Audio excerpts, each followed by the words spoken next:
Morning, students. How are you, students? I hope you all are very good. Students, today we are going to continue our 7th chapter, HTML advanced feature. Okay, so let's start from row span and col span attributes of table tag. Okay, stretching a cell over multiple rows or column is refers to as a spanning. See students, कभी कभी क्या होता है कि आपको अपने cell को increase करना पड़ता है या फिर अपने एक सेल में नंबर ऑफ सेल्स को क्रिएट करना पड़ता है। तो ऐसे टाइम पे हम क्या यूज़ करते हैं? स्पैनिंग यूज़ करते हैं। जैसे आप लोगों ने एक्सेल में मर्जिंग यूज़ किया है या फिर स्पिनिंग यूज़ किया है, उसी तरह से यहाँ पर हम स्पैनिंग यूज़ करते हैं। क्लियर है? 2 or more adjacent rows can be combined together to form a single row using the row span attributes. ये स्टूडेंट्स, अब जैसे क्या है कि अगर आपको एक कंबाइन करना है, कई सारे रोज हैं और उनको आपको कंबाइन करके एक रो में कन्वर्ट करना है, तो आप क्या यूज करोगे? That time you can use row span attribute. Okay, row span attribute is used for merging the cell. Okay, 2 or more adjacent column can be combined together to form a single column using the col span attribute. ये students, जो हम Excel में merging करते हैं, तो merging हम रोज के लिए भी कर सकते हैं या फिर हम कॉलम के लिए भी कर सकते हैं। तो यहाँ पे अगर हमें इस तरह से रो को कंबाइन करके एक बनाना है या कॉलम को कंबाइन करके एक बनाना है, तो उसके लिए हम क्या यूज करेंगे? रो स्पैन एट्रीब्यूट्स और कॉल स्पैन एट्रीब्यूट्स। ओके, अब इसे कैसे यूज करते हैं, किस तरह से हम यूज करते हैं? See table border is equal to 1 caption. अब यहाँ पे हम कौन सा यूज करेंगे? Caption, price list caption. Okay, T R as it is. अब आप क्या यूज करोगे? टी आर टैग यूज करोगे, T R, then T H col span is equal to 2। Okay, और यहाँ पे आप अपना एक्टिविटी नेम या फिर जो देना चाहें आप दे सकते हो। देन टी एच को क्लोज करेंगे, then again T H monthly charges. मतलब ये क्या है? ये आपकी अलग अलग वैल्यूज हैं जो आप क्रिएट कर रहे हो। Then T R T D row span is equal to 2 indoor activities.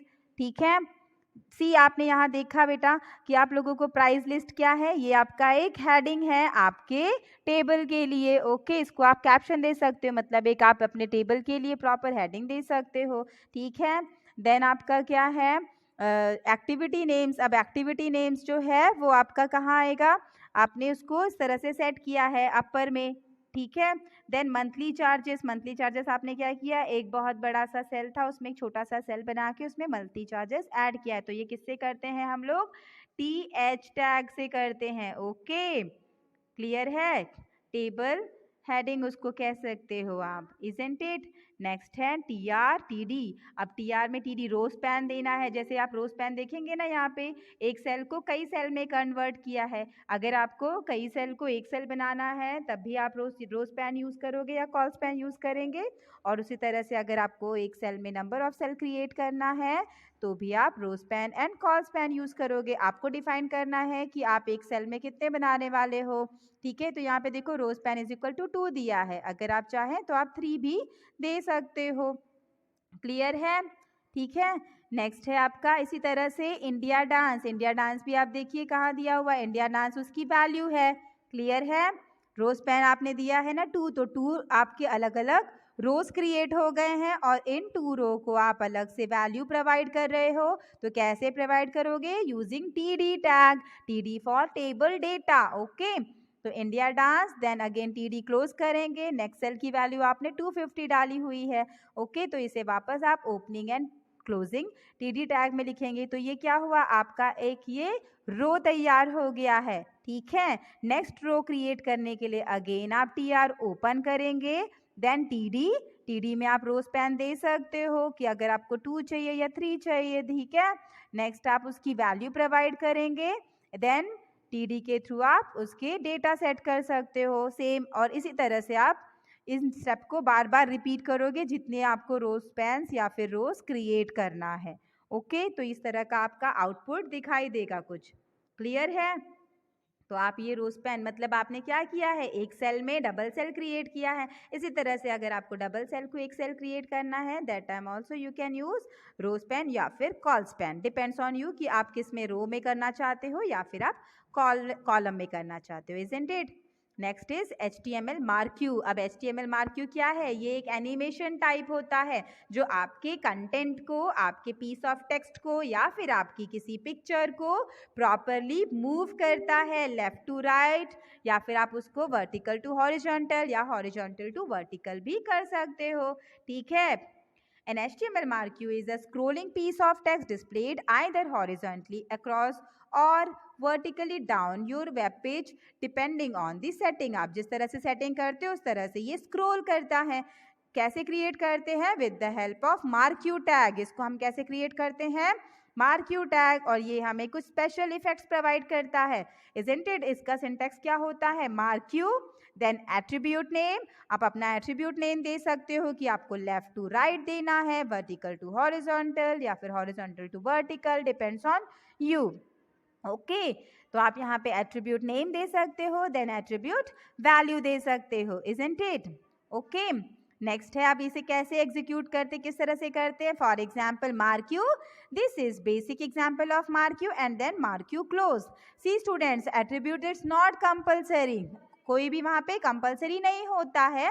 अगर आप नहीं देते हैं तो this will make the line of text to scroll horizontally across the screen. वो आपको हॉरिजॉन्टल फॉर्म में स्क्रॉल करके दिखा देता है बाय डिफॉल्ट। ठीक है। और अगर आपको उसको वर्टिकल प्रोवाइड करना है देन आप एट्रीब्यूट वहाँ पर सेट कर सकते हो। क्लियर है? नेक्स्ट है HTML फॉर्म्स।